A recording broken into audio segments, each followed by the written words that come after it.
ya sus respectivas clases, por favor. Los demás nos vamos a quedar aquí para estudiar la palabra del Señor.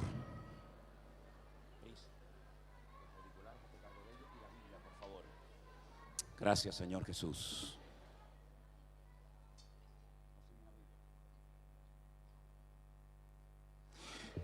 Habíamos pedido que ustedes leyeran a lo largo de este día, no sé si han tenido tiempo o no de hacerlo, el capítulo 12 de Primera de Corintios. ¿Lo leyeron, hermanos? ¿Sí? Bueno, gloria a Dios, qué bueno. Mira. Abramos nuestras Biblias por Primera de Corintios, por favor, el capítulo 12.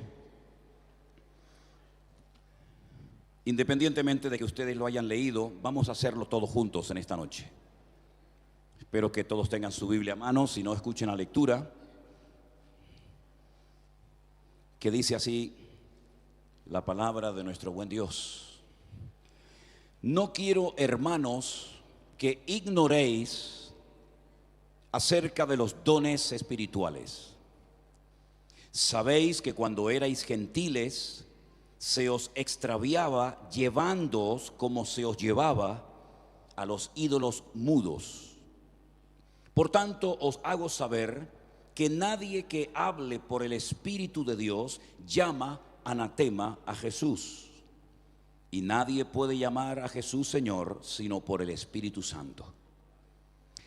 Ahora bien, hay diversidad de dones, pero el Espíritu es el mismo. Y hay diversidad de ministerios, pero el Señor es el mismo. Y hay diversidad de operaciones, pero Dios, que hace todas las cosas en todos, es el mismo. Pero a cada uno le es dada la manifestación del Espíritu para provecho. Porque a este es dada por el Espíritu palabra de sabiduría, a otro palabra de ciencia, según el mismo Espíritu, a otro fe por el mismo Espíritu, y a otro dones de sanidades por el mismo Espíritu, a otro el hacer milagros, a otro profecía, a otro discernimiento de espíritus, a otro diversos géneros de lenguas y a otro interpretación de lenguas. Versículo 11. Pero todas estas cosas las hace uno y el mismo Espíritu, repartiendo a cada uno en particular como Él quiere. Porque así como el cuerpo es uno y tiene muchos miembros, pero no todos los miembros del cuerpo, siendo muchos, son un solo cuerpo, así también Cristo.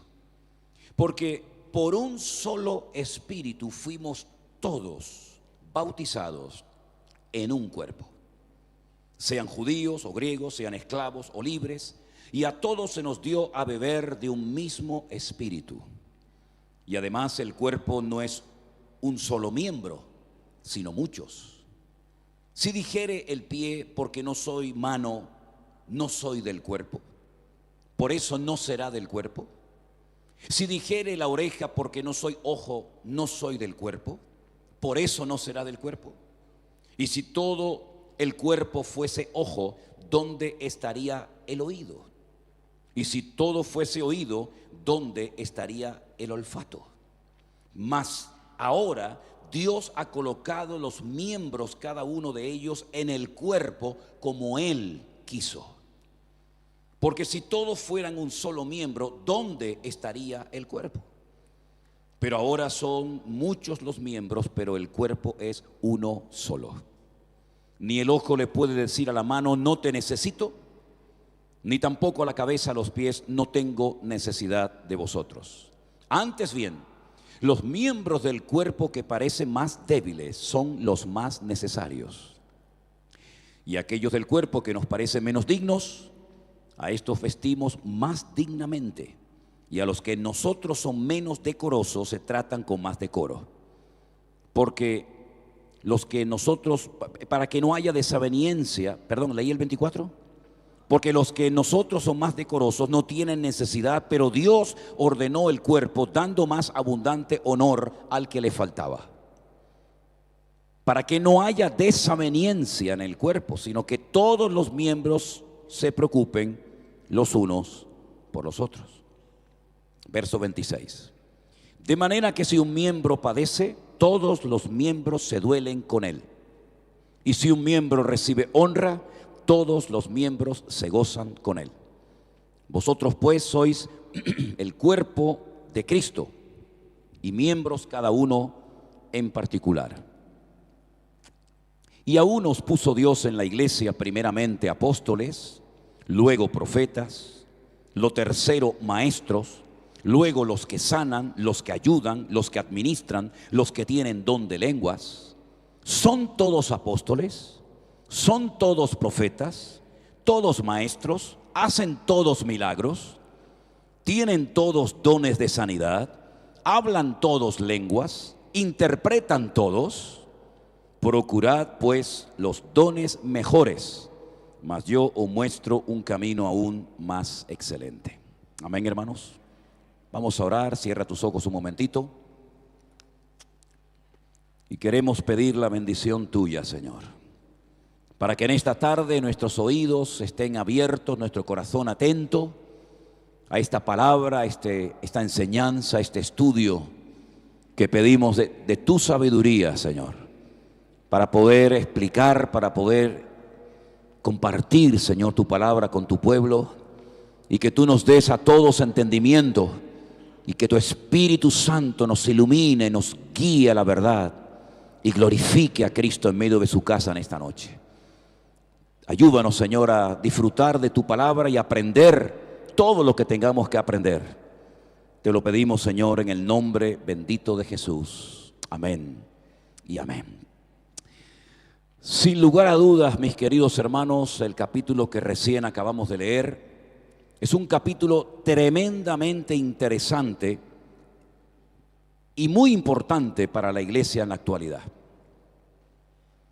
Fíjense cómo Pablo comienza el capítulo. No quiero que ignoréis acerca de este tema de los dones espirituales. En varias ocasiones Pablo utiliza esta expresión: no quiero que ignoréis acerca de los tiempos y de las ocasiones. No quiero que ignoréis que vuestro cuerpo es el templo del Espíritu Santo de Dios, el cual mora en vosotros. No quiero que ignoréis acerca de los dones del Espíritu Santo. En otras palabras, la ignorancia es uno de los mayores peligros para la vida del creyente y de la iglesia en estos tiempos. Lamentablemente, hay tantos que quieren ignorar, hay tantos que ignoran las grandes verdades bíblicas, que nos quedamos a veces sorprendidos al conocer hermanos que llevan toda la vida en el Evangelio, en diferentes iglesias, en diferentes comunidades, y ves que todavía ignoran, desconocen tantas cosas. Bueno, alguien dijo que hay como varios tipos de ignorantes. Están aquellos que admiten abiertamente que no saben lo que deberían de saber. Están aquellos que dicen que saben lo que sabemos que nunca deberían de saber. Y están aquellos que no saben lo que dicen que saben. Sea como sea, mis queridos hermanos, la ignorancia no es estéril. La ignorancia es uno de los peores enemigos de la iglesia y del creyente en la actualidad, porque te impide crecer, te impide madurar, te impide interpretar adecuadamente los textos bíblicos y saber cómo se aplican a tu diario vivir. Y la Biblia habla tanto acerca del peligro de la ignorancia, que en esta noche yo voy a pedirle a nuestro hermano Alberto que él lea algunos textos bíblicos donde aparece la palabra ignorancia. Para los que están tomando nota aquí o en sus casas, el primer versículo que vamos a leer es Hechos 17:30. Presten atención, por favor, a ese versículo. Hechos 17:30. Pero Dios, habiendo pasado por alto los tiempos de esta ignorancia, ahora manda a todos los hombres en todo lugar que se arrepientan. Es el apóstol Pablo son los apóstoles del Señor Jesucristo los que cuando predicaban y exponían el evangelio a las multitudes, les decían: hubo un tiempo de ignorancia, hubo un tiempo en el que la gente desconocía las Sagradas Escrituras, pero eso ya tiene que formar parte del pasado. Ahora ya no podemos seguir viviendo bajo la cobertura de la ignorancia. Ahora Dios ha actuado, ahora Dios ha derramado su gloria, ahora Dios ha mandado a su Hijo unigénito al mundo, y por lo tanto ya no podemos estar siendo víctimas ni un segundo más de la ignorancia que caracterizó a generaciones que nos precedieron. Así que ojo con querer permanecer bajo ese manto tenebroso de la ignorancia que te impide crecer y madurar y desarrollarte como creyentes. En Efesios capítulo 4, verso 18 hay otro texto muy interesante acerca de la ignorancia. Teniendo el entendimiento entenebrecido, ajenos de la vida de Dios por la ignorancia que en ellos hay, por la dureza de su corazón. Pablo describe la naturaleza del inconverso. Y Pablo dice que hay inconversos que debido a la dureza de su corazón, debido a lo entenebroso que tiene en su mente, embotada su mente, son incapaces de conocer, de discernir los tiempos de Dios. Como Pablo también le decía a los hermanos de Corinto, que el hombre natural, debido a su ignorancia, debido a su desconocimiento, no puede entender las cosas de Dios. Y cuando habla de ellas, se burla de ellas. Para él son locura.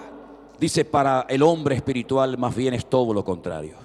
El hombre espiritual todo lo discierne, todo lo interpreta adecuadamente, sabe lo que es para su época, sabe lo que es para otra generación, etcétera, etcétera. Así que la ignorancia no es estéril. La ignorancia mata y hace un daño tremendo a la vida de la iglesia. Tenemos el texto de 1 de Timoteo 1:13, que también lo vamos a leer en esta noche.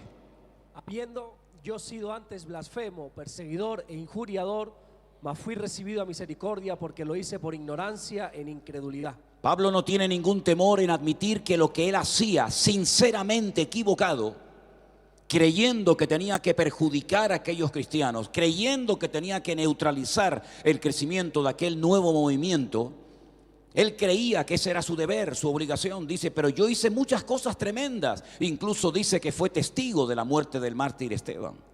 Dice, pero todas esas cosas terribles que hice, en el fondo, admito que las hice bajo la ignorancia, bajo el poder de la ignorancia que me embruteció y me hizo creer en mentiras como si fueran verdades. Y el último texto que vamos a leer se encuentra en 1 de Pedro 1:14 y el 2:15 también se va a leer. 1 de Pedro 1:14, como hijos obedientes no os conforméis a los deseos que antes teníais estando en vuestra ignorancia. Los deseos que antes nos dominaban, lo que antes nos hacía perder el tiempo, a lo que antes le dedicábamos toda nuestra energía y todas nuestras capacidades, todo eso estaba impregnado de una ignorancia tremenda que nos hacía elevar nuestras oraciones a los que nunca teníamos que haber elevado y dirigido nuestras oraciones, que nos hacía creer en tradiciones y en leyendas y en supersticiones totalmente equivocadas, y todo eso fue el fruto y el resultado terrible que produce en el ser humano la ignorancia. Y el último, 1 de Pedro 2:15.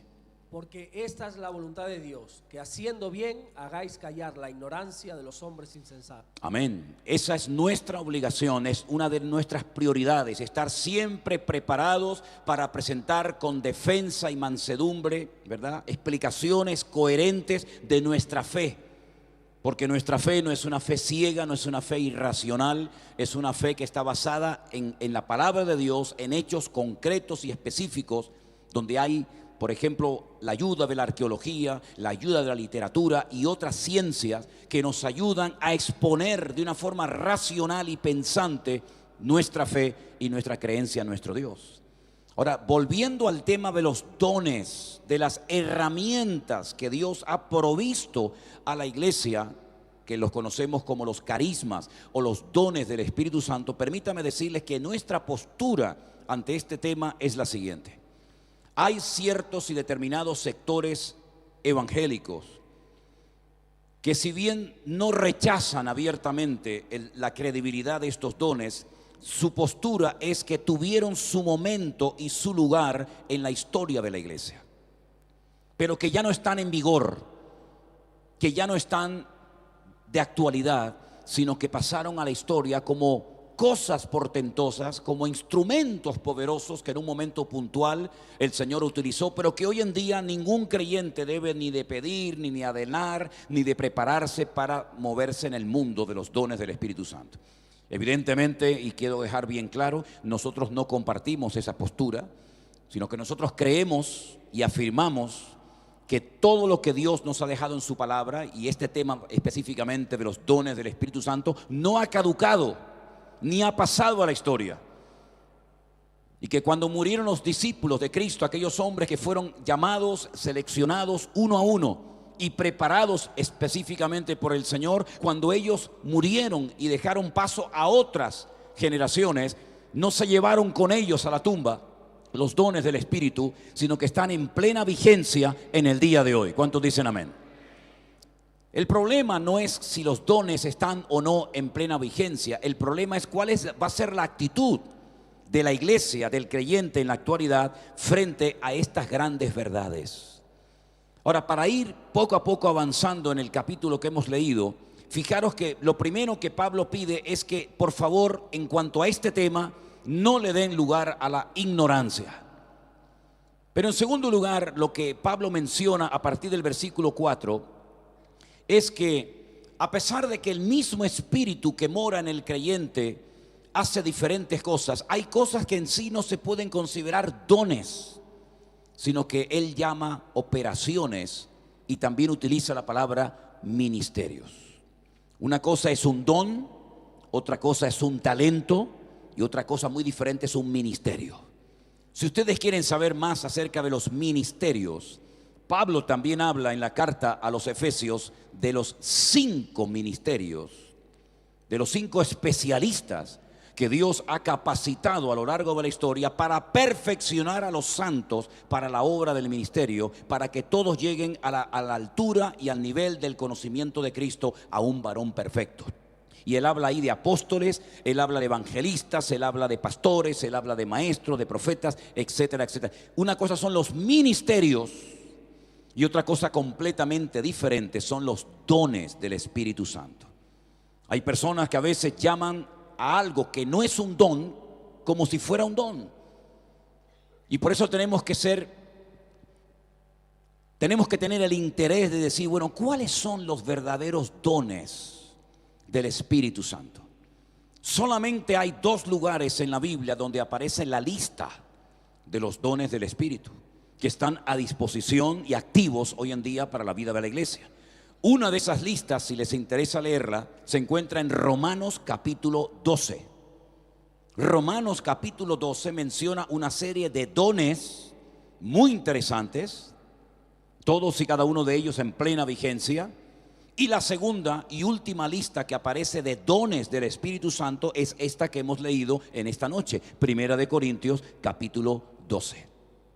Nos vamos a ceñir a la lista que Pablo menciona en Primera de Corintios capítulo 12. Si habéis contado, os habéis dado cuenta, él en esta ocasión menciona 9 dones.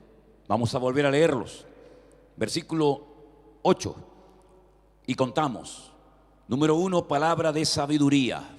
Número 2, palabra de ciencia. Número 3, fe. Número 4, dones de sanidades. Número 5, hacer milagros. Número 6, profecía. Número 7, discernimiento de espíritus. Número 8, diversos géneros de lenguas. Y número 9, interpretación de lenguas.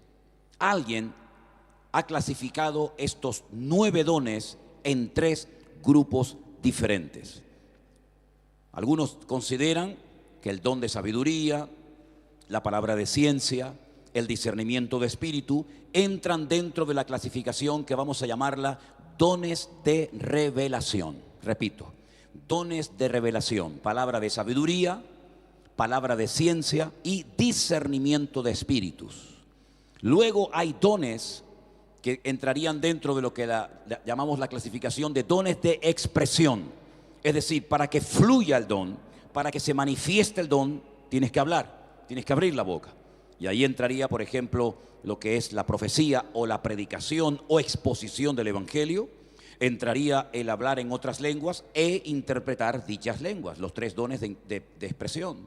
Y finalmente los últimos 3 dones, el hacer milagros, dones de sanidad, etcétera, entrarían dentro de la clasificación de dones de poder. Tenemos 9 dones clasificados en grupos de 3, 3 y 3. Dones de revelación, dones de poder y dones de expresión. Dice el apóstol Pablo en el primer capítulo de esta carta que en esta congregación nada les faltaba en ningún don. Eso no se lo dice absolutamente a ninguna congregación del Nuevo Testamento. Nada os falta en ningún don. Es decir, que los dones que hemos mencionado en esta noche estaban en pleno vigor, fluían dentro de la congregación de Corinto. Pero esos dones no habían traído el crecimiento y la madurez necesaria para la vida de la congregación. Y es que Pablo también menciona algo muy interesante acerca del mundo del Espíritu Santo, y es lo que llamamos el fruto del Espíritu, que aparece en Gálatas capítulo 5 versículos 22 y 23. Él habla de distintas manifestaciones del Espíritu que mora en nosotros. Él lo llama el fruto del Espíritu.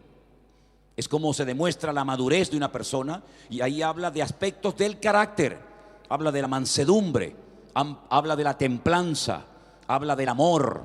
También menciona la fe, porque curiosamente la fe aparece en la Biblia desde 3 puntos de vista diferentes. La fe aparece como el medio para obtener la salvación. Efesios 2:8 dice: por gracia sois salvos por medio de la fe, y esto no de vosotros, pues es un don de Dios. Sin fe es imposible agradar a Dios. La fe es lo que nos permite acercarnos a ese Dios invisible, a ese Dios que no se puede medir, que no se puede pesar, que no se puede, digamos, poner en una balanza, ponerlo delante de nosotros, no se le puede hacer una figura, ¿verdad?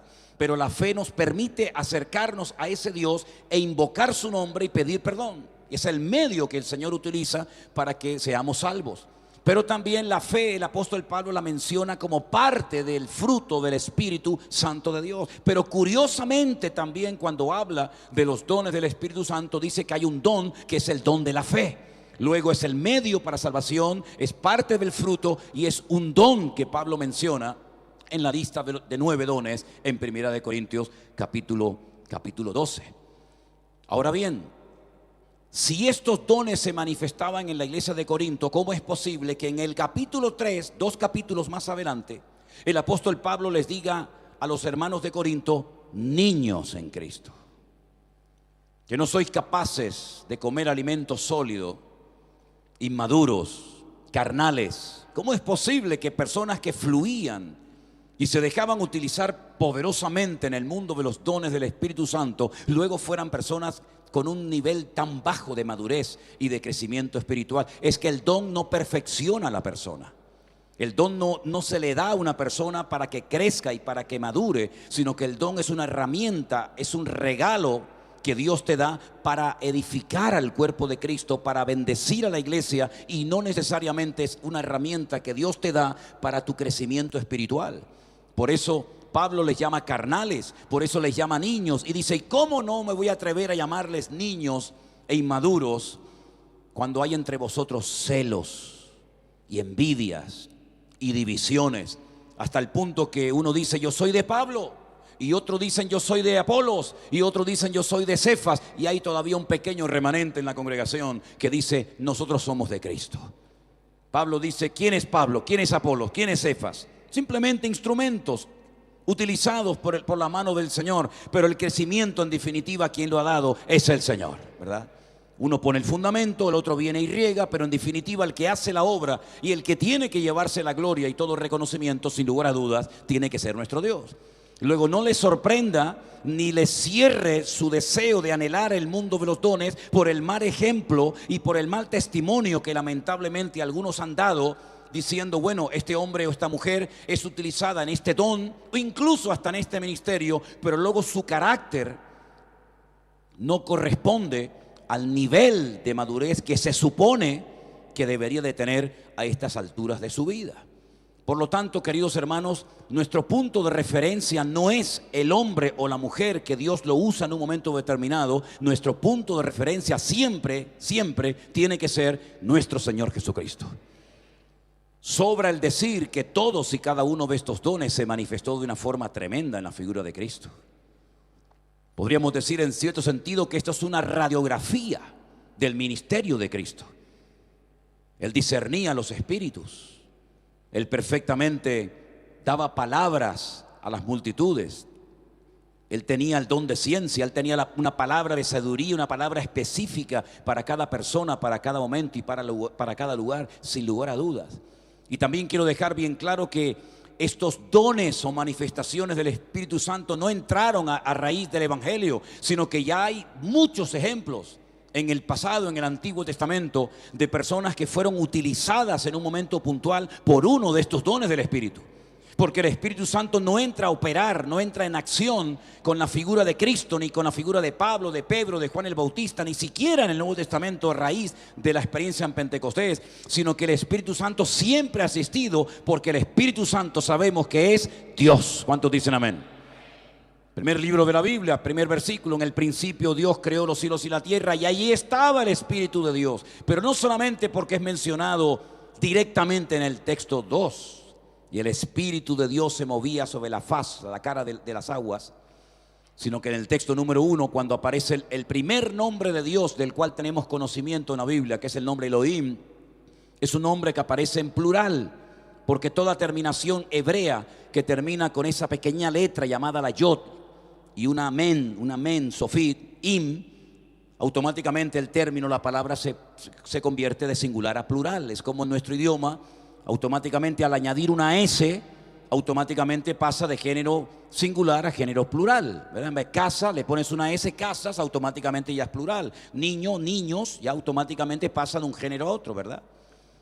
En el hebreo, el femenino plural termina en ot, y el masculino plural termina en in. Y ese primer nombre, en el principio creó Elohim, realmente se podía haber traducido: en el principio creó dioses, los cielos y la tierra.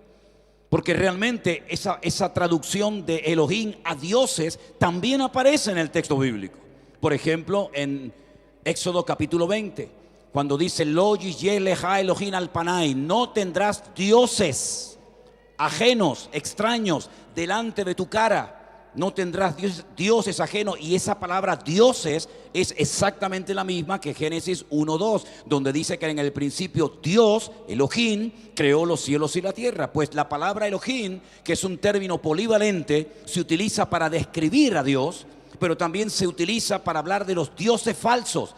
Y hay un tercer ejemplo en el libro de los Salmos, donde se emplea la palabra, el término Elohim, para hablar de los jueces. Dios está en la reunión de los dioses.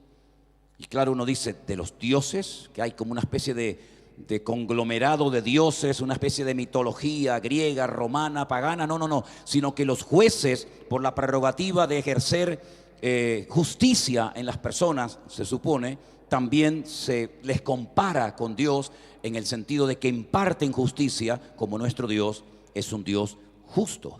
Ahora bien, cuando vamos al Nuevo Testamento, nos encontramos que ese Dios, que se ha manifestado de diferentes formas y maneras y ha hablado de muchas formas distintas a lo largo de la historia, ha decidido en la última y final revelación, por su parte, morar en el creyente, manifestarse en el creyente. Pero ya tenemos puntos de referencia en el Antiguo Testamento, que cuando una persona se deja, y subrayo, se deja utilizar por el Señor le puede utilizar en cualquiera de estos dones, y a veces no eres ni consciente de que el Señor te está utilizando en uno de estos dones.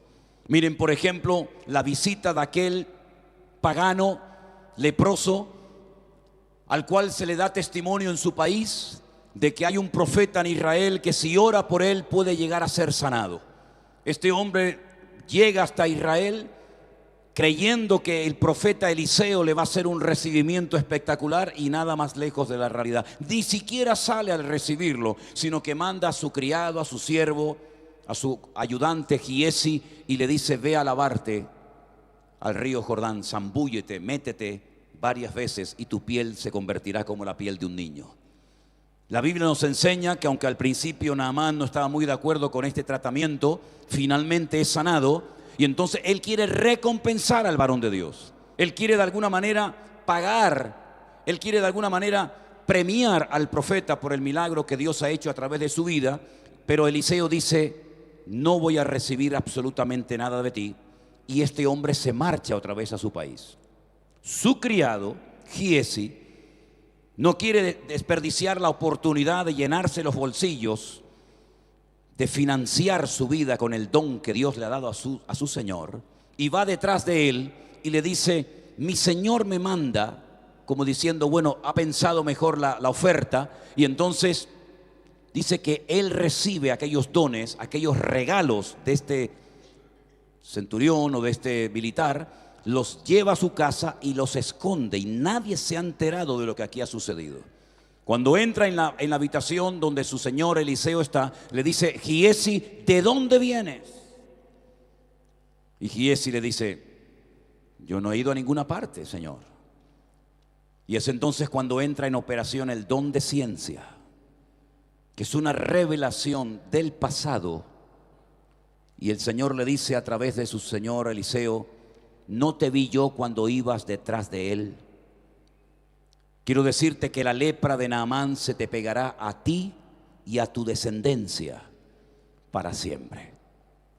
Esa es una demostración de cómo fluye, de cómo opera el don de ciencia en una vida, en una persona. Dios te revela algo de esa persona, de esa situación, que tú no has leído ningún libro, a ti nadie te ha venido con el cuento ni te ha dado ningún tipo de información, pero el Espíritu de Dios te revela a tu corazón algo puntual, y ahí es glorificado el nombre del Señor, ¿verdad? Es como cuando el Señor Jesucristo le dice a Natanael: he aquí un verdadero israelita.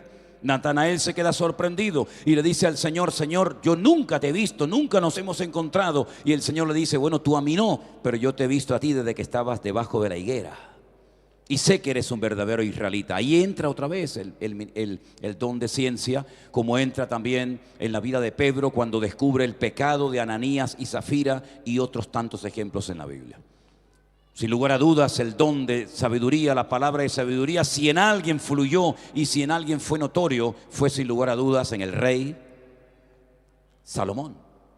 Dios le dotó de una sabiduría sobrenatural, que dice que no hubo ni antes ni después de él un hombre tan sabio en el mundo, que venían de todas partes a hacerle preguntas difíciles, y a todas las preguntas las respondía, ¿verdad? Ese fue el primer pastor online de la historia, el que hacía Salomón. Cuando la reina de Saba venía y le hacía preguntas y le hacía preguntas, dice que se quedó sorprendida y llegó a decir: me habían hablado de ti, pero ahora me doy cuenta de que ni la mitad de la mitad me habían contado de la gran sabiduría que el Señor te ha dado a ti como rey de Israel. Y podemos ver milagros, podemos ver señales, podemos ver prodigios, podemos ver maravillas por toda la historia del Antiguo Testamento. Así que no vayan a pensar ustedes que el tema de los dones del Espíritu Santo o el mover poderoso y milagroso del Señor solamente funcionan en el Nuevo Testamento como una gran novedad, sino que el Señor no ha cambiado. El Señor sigue siendo el mismo en el Antiguo, en el Nuevo y en el tiempo presente, porque Él no lo cambia nada ni nadie. ¿Cuántos dicen amén? Ahora bien, cuando el apóstol Pablo le está dando esta enseñanza profunda y tremendamente interesante a los hermanos de Corinto, en el versículo 13 el apóstol Pablo da una palabra muy interesante que lamentablemente muchos no han sabido, desde mi punto de vista, interpretar correctamente.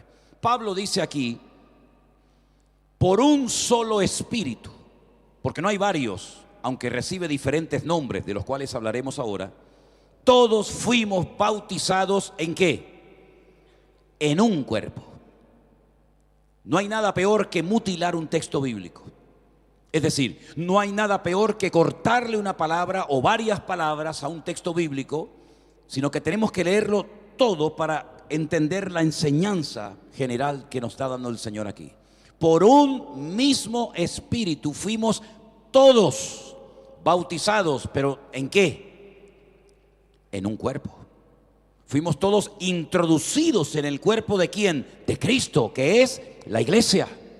Sin embargo, si nosotros leemos en Mateo el capítulo 3, el verso 11, yo se lo leo rápidamente.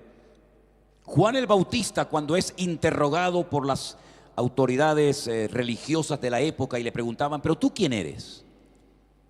¿Tú eres el Mesías o no? Y él daba respuestas a las preguntas que le hacían. Hay un momento, repito, en Mateo 3, verso 11, que él dice, yo a la verdad os bautizo en agua para arrepentimiento. Pero el que viene tras mí, ¿y quién era él? ¿Quién era este? Cristo Jesús. El que viene tras mí, cuyo calzado yo no soy digno de llevar, es más poderoso que yo. Él, artículo determinado masculino, Él os bautizará, ¿en qué? En Espíritu Santo y fuego. Si yo os bautizo en agua, un bautismo, pero detrás de mí viene alguien que es mucho más poderoso que yo, que Él también os va a bautizar, pero no en agua. Os va a bautizar en Espíritu Santo y os va a bautizar en fuego. Ya hay dos. Pero ahora Pablo dice a los Corintios en 1 Corintios 12, 13, que todos hemos sido bautizados, y no habla de fuego, ni habla en espíritu, sino dice hemos sido bautizados en un cuerpo. Ya vamos de tres. Y luego Jesús dijo, id por todo el mundo y predicar el evangelio a toda criatura. El que creyere y fuere bautizado será salvo. Ya hay 4.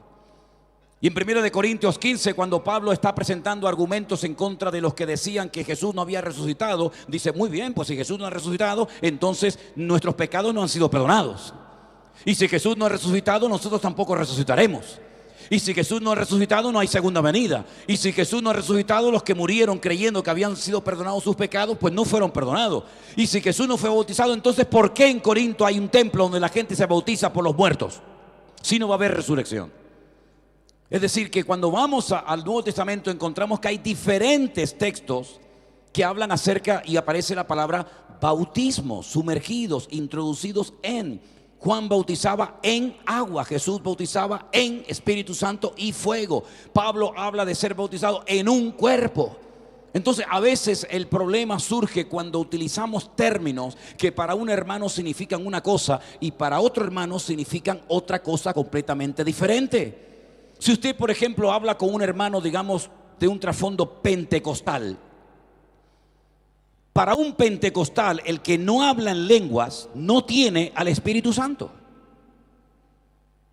Pero un hermano que nunca ha hablado en lenguas y que probablemente a lo mejor nunca habla en lenguas, porque dicho sea de paso, tampoco es obligatorio hablar en lenguas, ¿sí?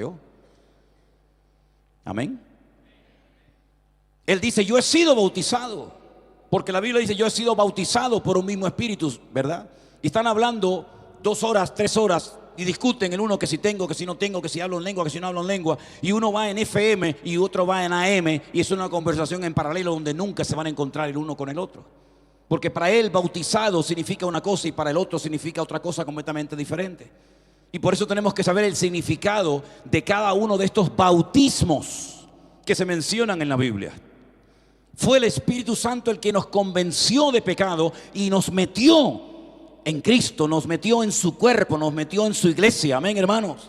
Pero ahora que estoy dentro de su cuerpo y dentro de su iglesia, hay otras posibles experiencias a través de las cuales el Señor puede utilizar también nuestras vidas. Y hermanos, cuando nosotros vamos, por ejemplo, al libro de los Hechos y nos encontramos aquel grupo fiel, aquel remanente de hombres y mujeres que esperan durante aproximadamente una semana en el aposento alto, algo que ellos no tienen ni idea de lo que va a consistir aquella experiencia.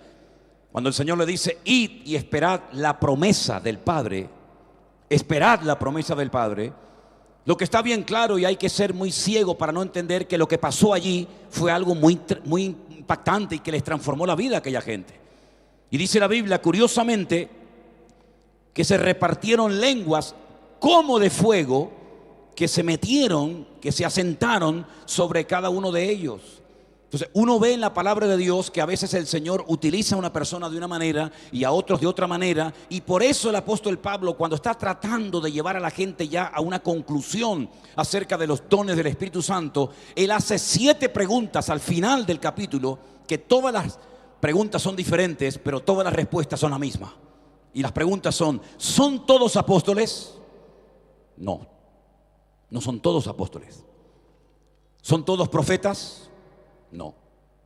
¿Todos son maestros? No. ¿Todos hacen milagros? No. ¿Tienen todos dones de sanidad? No. ¿Hablan todos lenguas? No. ¿Todos interpretan? No. 7 preguntas diferentes, 7 respuestas iguales, idénticas. No, no, no, no. ¿Por qué? Porque él, para que la iglesia de Corinto y para que nosotros en la actualidad entendamos lo que el Señor está tratando de indicarnos y de enseñarnos aquí, pone el ejemplo del cuerpo humano. ¿Habrá algo con más diversidad y con más miembros que el cuerpo humano? Dicen que tenemos 500 músculos en el cuerpo. Algunos decimos, a mí me faltan algunos, porque cuando uno ve a estos que salen de los gimnasios, dice, oye, a mí me faltan 250, porque yo no sé de dónde saco todo esto. Yo me acuerdo un día viajando en un avión que iba un muchacho de estos que están todo el día pim pam ahí en el gimnasio, y se le ocurrió ir al baño. Ustedes saben cómo son los baños de los aviones. Son baños que son una miniatura. Y claro, este muchacho era tan ancho que no entraba por la puerta. Entonces tuvo que entrar de lado, luego fue un follón porque no podía salir, se quedó bloqueado y no arrancó la puerta de milagro. Era una bestia, tenía músculo hasta en las pupilas de los otros. Tenía. Bueno, pues ese muchacho, esa persona tiene exactamente el mismo número de músculos que tú y que yo. Pero ¿por qué le han crecido tanto a él? Porque los ha desarrollado, lo ha entrenado, se ha preparado, y entonces lo que ocurre es que lo que él tiene lo ha usado y ha crecido. Y nosotros como creyentes, Dios nos ha dado muchísimas cosas que no han crecido porque no las hemos utilizado adecuadamente. Por ejemplo, la fe. La fe se nos dio como regalo gratuito de parte del Señor, como una dádiva, pero si no la usamos se atrofia. Y cuanto más la usemos, más fe vamos a tener. Y por eso en la Biblia encontramos diferentes niveles de fe. Y el Señor, hay momentos que dice, hombres de poca fe. Y a otro le dice, grande es tu fe. Y vemos que hay distintos niveles de fe, como hay distintos niveles de conocimiento, como hay distintos niveles de sabiduría, como hay distintos niveles a la hora de una persona ser utilizada por el Señor. Pero lo principal y fundamental es que todos anhelemos y le pidamos al Señor, Señor, ayúdame a crecer y a desarrollar todo lo que tú has puesto dentro de mí para tu honra y para tu gloria. ¿Cuántos dicen amén? Los dones del Espíritu Santo, repito, no son para traer una santidad, para traer un conocimiento, una madurez a la vida de la persona. Son herramientas que Dios le ha dado a la iglesia para que pueda mantenerse en victoria y para que la iglesia no tenga que depender, con todo mi respeto, de la psicología, para que no tenga que depender de ciencias humanas, sino que dependa única y exclusivamente del respaldo sobrenatural que Dios le ha dado a la iglesia. La iglesia es lo más sobrenatural que pisa el planeta Tierra. Si no fuera por el respaldo divino, el dueño de la iglesia, la cabeza de la iglesia a estas alturas ya no existiría. Porque la iglesia ha sido lo más atacado a lo largo de la historia de la humanidad, más que incluso el pueblo de Israel. Fíjense lo que les digo. La iglesia ha sido atacada de dentro, de afuera, de arriba, de abajo, por hermanos, por inconversos, por políticos, por demonios. Por todas partes la iglesia ha sido perseguida, asediada y casi se llegó a creer que en Europa en la Edad Media ya había sido extinguido el evangelio. Pero hay una promesa para nosotros, y es que las puertas del Hades, es decir, la influencia del infierno, no va a prevalecer jamás por encima de la iglesia. Pero la iglesia no anda por experiencia, la iglesia no anda por emociones, porque no es con espada, no es con ejército, sino es con mi Santo Espíritu, dice el Señor. Y necesitamos estar llenos del Espíritu Santo de Dios, porque la obra que hacemos no es una obra en la carne, es una obra que tenemos que hacerla en el nombre del Señor, con las armas espirituales, que como también dijo el apóstol Pablo, nosotros no militamos según la carne. Por eso las armas de nuestra milicia no son carnales, pero son poderosas en Dios, aleluya, para destruir fortalezas, para llevar argumentos a la obediencia a Cristo, y para que en el nombre del Señor Jesús el diablo sea derrotado y podamos cada día mostrar una diferencia en este mundo, porque la iglesia ha sido creada no para ser una cola, sino para ser cabeza y marchar de gloria en gloria y de victoria en victoria y de bendición en bendición. Pero eso no se consigue teniendo fe en nuestra fe. Eso se consigue pidiéndole al Señor que nos dé la capacidad cada día de hacernos, como dijo él, ministros competentes y eficaces en el reino de Dios. Bendito sea Dios. El apóstol Pablo menciona el pie, la mano, la oreja, el ojo, el oído, el olfato y dice, si todo el cuerpo fuera un solo miembro, sería imposible la vida. ¿Cuál es el miembro más importante de tu cuerpo, hermano? Todos y cada uno de ellos. Todos necesitamos los miembros de nuestro cuerpo. Y dice que hay una diversidad tremenda y Él puso a cada miembro en su lugar como Él quiere. ¿Podemos pedirle al Señor que nos capacite, que nos use en estos dones? Yo creo que sí, no hay ningún problema. Pero en lo que estoy totalmente en desacuerdo es decirle al Señor en qué área tú quieres simplemente ser utilizado, descartando otras áreas donde el Señor te podía haber utilizado, pero te has cerrado y no le has permitido al Señor que te sorprenda. Porque yo creo que el Señor todavía tiene la capacidad de sorprender a aquellos hombres y mujeres que se quieren dejar sorprender por las manos del Señor.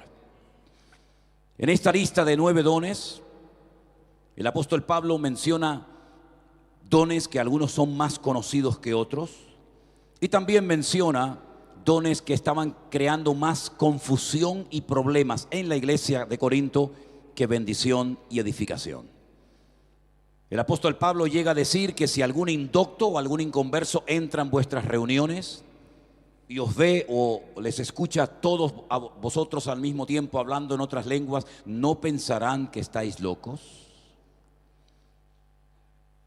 Pablo dice, yo hablo en lenguas más que todos vosotros. O esto es verdad o es mentira, no hay término medio. Si él llega a decirle a la iglesia de Corinto, yo hablo en lenguas más que todos vosotros, o es verdad o es mentira, o es una exageración, o es realmente cierto lo que Pablo dijo aquí. Dice, más en la iglesia prefiero hablar 5 palabras con mi entendimiento que 10,000 en lengua desconocida. Porque lo que tenemos que anhelar y desear constantemente en nuestra vida es la edificación del cuerpo de Cristo. El don no es para exaltar a la persona. El don no es para que te miren a ti, para que te admiren a ti. El don es para levantar en alto el nombre de Cristo. Claro, hay personas que crecen más en el don que en el carácter. Y ahí viene el problema. Cuando una persona se cree que porque tiene un don o un talento o una habilidad o un ministerio y el Señor lo ha utilizado en momentos puntuales en algo o en varias cosas y no crece en la medida en el que ha crecido el don en tu vida, ahí viene un problema tal vez de orgullo, de arrogancia, de soberbia, de considerarte superior al otro hermano. ¿Por qué? Porque yo tengo esto y tú tal vez no lo tienes. Pero cuando el apóstol Pablo habla de los dones mejores, dice procurad los dones mejores, no es que descartamos uno a favor de otros, sino que el mejor don, ¿sabes cuál es? ¿Sabes cuál es el mejor don? El mejor don es el que hace falta que se manifieste. Ese es el mejor don. Si yo necesito un martillo, no me traigan un serrucho. Puede ser un serrucho tremendo, buenísimo, pero no me sirve, porque lo que ahora necesitamos es un martillo o un destornillador o una llave inglesa, me da igual. Cuando en la iglesia hace falta sabiduría, ¿para qué queremos ponernos a hablar en lenguas?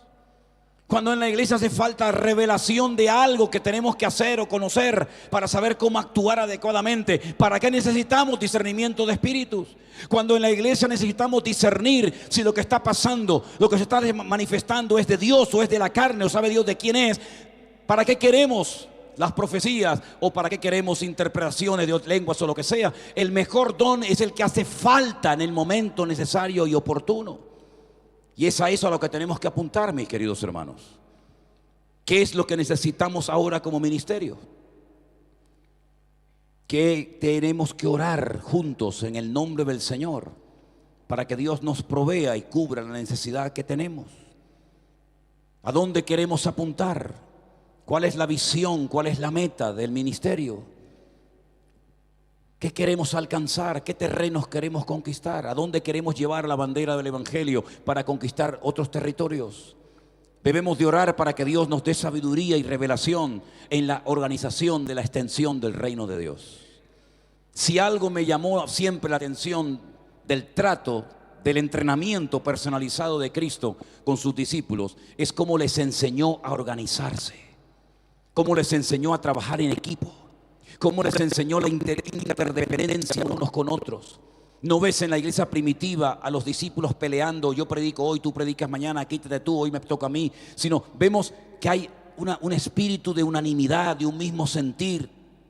Vemos que había una preocupación, si me permiten el término, para que el evangelio no fuera afectado por tonterías, como por ejemplo a la hora de la comida, que dice la palabra de Dios que se peleaban unas viudas con otras porque a esta le pusiste 2 raciones y a mí me pusiste una, y oraban: Señor, hombres con sabiduría, hombres llenos del Espíritu Santo, con buen testimonio, para que nosotros nos ocupemos de lo que tenemos que ocuparnos y ellos se ocupen de las labores, como por ejemplo servir las mesas, y ahí vienen los primeros diáconos, ¿verdad? Así que, mis queridos hermanos, todos y cada uno de nosotros tenemos una función específica dentro del cuerpo de Cristo. Deja que el Señor te use, deja que el Señor te sorprenda. Les puedo asegurar con la Biblia en la mano que como mínimo tú tienes un don que Dios te ha dado para la edificación del cuerpo de Cristo. Ahora bien, la Biblia dice que por el uso, repito, por la práctica, el don puede llegar a perfeccionarse. ¿Cómo se aprende a predicar? Predicando. ¿Cómo se aprende a cantar? Bueno, eso ya a veces... Sí, bueno, vamos a decir que sí. ¿Cómo se aprende a tocar la guitarra? Pues tocando. ¿Cómo se aprende a conducir? Leyendo un libro. No tienes que salir a la carretera y enfrentarte y algún día matar a 2 o 3 personas. No. Es decir, lo que quieras hacer, lo que creas que el Señor te ha puesto en tu corazón, tendrás que en algún momento determinado de tu vida ejercitarlo. Ahora, no hay nada peor que un cristiano con miedo. El miedo paraliza. Ya hemos hablado del peligro de la ignorancia. Pero cuando un creyente tiene miedo a equivocarse, lo más probable es que te equivoques. El miedo paraliza, el miedo neutraliza la fe de la iglesia. Por eso, gracias a Dios por los maestros, gracias a Dios por los pastores, gracias a Dios por el consejo, porque dice la Biblia que en la multitud de los consejos se mueve la sabiduría de Dios. Si crees que tienes un don, si crees que tienes un talento y no sabes cómo moverte en ese terreno, pide consejo. Oye, mira, siento esto, siento aquello. A veces una persona descubre su don por la inclinación que tiene hacia algo, ¿te das cuenta? No hemos hablado de la otra lista interesantísima de dones de Romanos capítulo 12, donde habla del don de misericordia, del don de presidir, del don de repartir con liberalidad, dice la Escritura. Pero para eso tenemos el asesoramiento y podemos recurrir a la consejería para que no metamos la pata y para que no hagamos experimentos, porque no hay nada peor que hacer experimentos en la casa de Dios. Tenemos que andar en pasos firmes y para eso tenemos toda la instrucción, todo el material necesario para poder crecer adecuadamente y no aprender a base de palos o de errores, sino ir andando en la obediencia que el Señor nos da. Es el Espíritu Santo el que va a hacer una obra maravillosa, que de hecho lo está haciendo en nuestras vidas. Y ese Espíritu Santo, para que lo conozcamos, así como Dios y como nuestro Señor Jesucristo recibe muchísimos nombres a lo largo de la Biblia, también al Espíritu, al único Espíritu que hay, se le llama de muchas formas diferentes, para que puedas saber cómo actúa, cómo es su esencia, cómo es su naturaleza. Se le llama al Espíritu de verdad. Espíritu de verdad.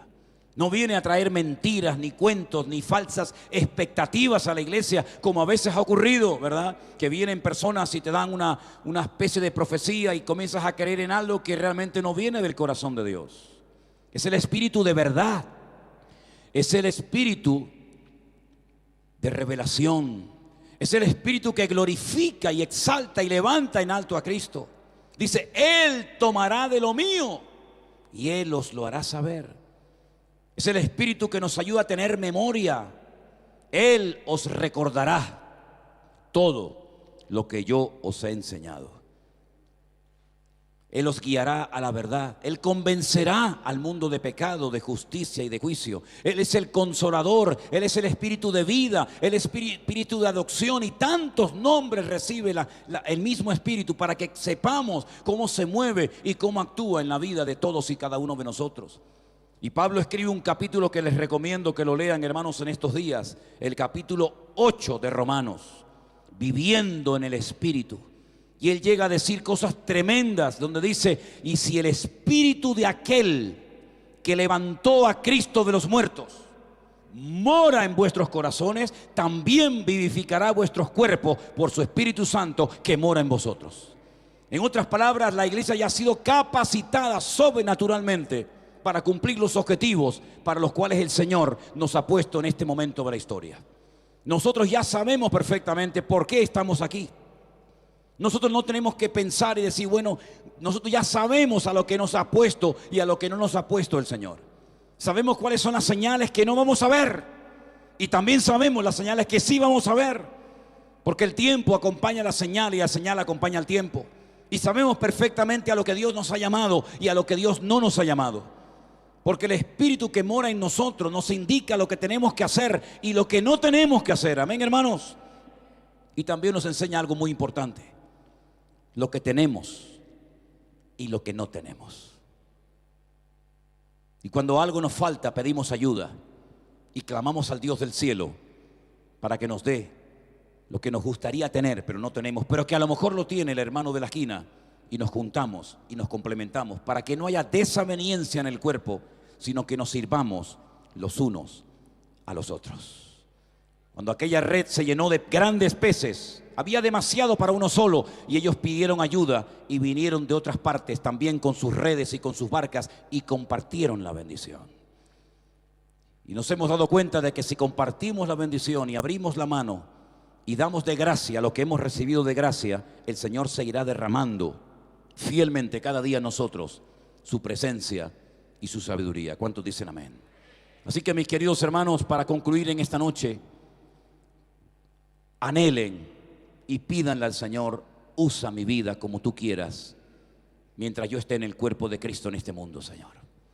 No seas indiferente ante lo que Dios quiera hacer. Ya sé que ha habido malos ejemplos a lo largo de la historia, también ha habido muchos buenos ejemplos a lo largo de la historia. Ya sé que ha habido personas que a lo mejor no se han comportado adecuadamente y tenían tal vez un don genuino de parte del Señor, pero repito, tu punto de referencia no son los otros ministerios o las otras denominaciones o iglesias. Tu punto de referencia siempre es Cristo Jesús, nuestro Señor. Y a nosotros todavía no nos ha fallado nunca el Señor, ni nos va a fallar jamás, sino que hemos visto su gracia y su fidelidad cada día sobre todos y sobre cada uno de nosotros. Y para concluir, decía el apóstol Pablo: y quiero que seáis llenos del Espíritu Santo. Y ponía el ejemplo del ebrio, del borracho. No os embriaguéis con vino, en lo cual hay disolución, antes bien sed llenos del Espíritu Santo. Y uno dice: ¿y eso cómo se consigue? Pues hablando entre vosotros con salmos, con himnos y cánticos espirituales, alabando y dando gracias al Señor por todo el que mora en vuestras vidas y en vuestros corazones. En otras palabras, es crear un ambiente, es crear una atmósfera espiritual para que Él se sienta cómodo y a gusto y utilice nuestra vida conforme a su voluntad. Porque no nos olvidemos que al Espíritu lo llamamos Espíritu Santo. ¿Cuántos dicen amén? En otras palabras, la santidad, el orden, es la característica que tiene que identificar a una verdadera iglesia y a un verdadero mover de Dios. Por eso insistimos constantemente: ponga su vida en orden, hermana. Ponga su vida en orden, hermano. Su matrimonio, sus hijos, su economía, su familia, sus emociones, sus sentimientos, sus recuerdos. Ponga su vida en orden, porque eso es lo que va a atraer, si me permiten, la presencia soberana de Dios. Porque Dios se mueve en la santidad y con el quebrantado y humilde de corazón. Cierra tus ojos, por favor. Oramos a nuestro Dios en esta noche. Aleluya. Gracias, Jesús. Gracias, mi Dios todopoderoso. Gracias, Señor. Hoy el Señor nos ha hablado acerca de la importancia de buscar su rostro, su presencia, su santidad. Aleluya. Hoy el Señor ha puesto en nuestros corazones que anhelemos los dones del Espíritu Santo y que no seamos ignorantes en cuanto a ninguno de ellos. Hoy el Señor nos ha hablado acerca de la importancia de conocer este mundo y de saber movernos adecuadamente en este terreno.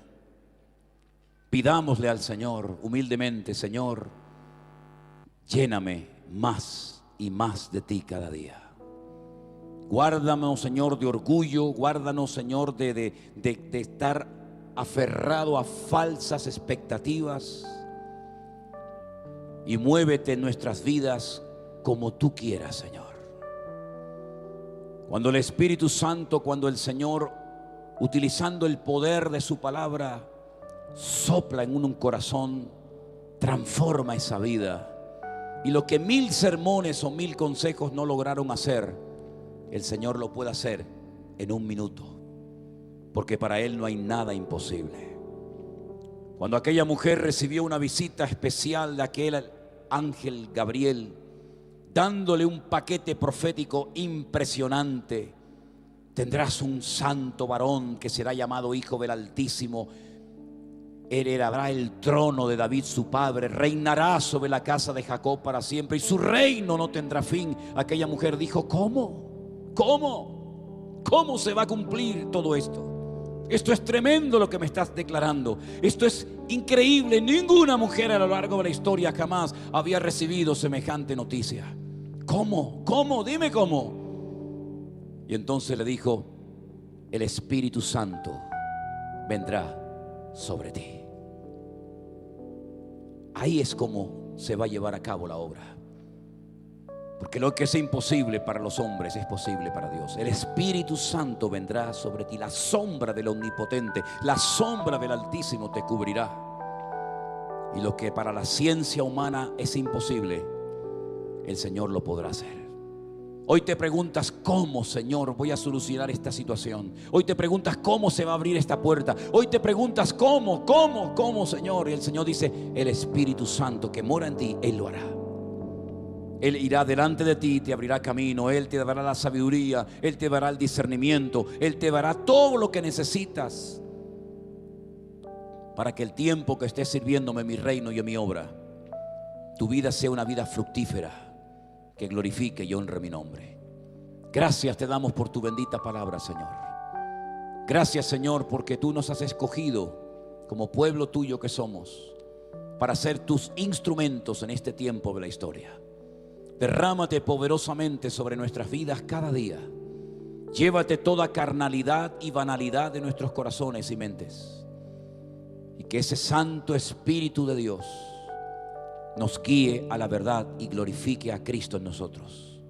Gracias, Señor, por tu paciencia. Gracias por la obra preciosa que estás haciendo entre nosotros. Te pido, oh Dios, que nos guardes cada día y que tú nos llenes más y más de tu presencia. Te lo pedimos en el nombre bendito de Jesús. Amén y amén. Fuerte ese aplauso a nuestro Dios. Dios les bendiga, mis queridos hermanos. Toda la gloria y la honra sea para nuestro bendito Señor y Salvador. Aleluya. Nos ponemos de pie, queridos hermanos. Nos despedimos con una palabra de oración. Pastor Walter, si eres tan amable y puedes pasar un segundito aquí arriba. Oramos y nos vamos directamente al comedor, aunque ya es un poquito tarde, pero tenemos que comer. Gracias, Señor.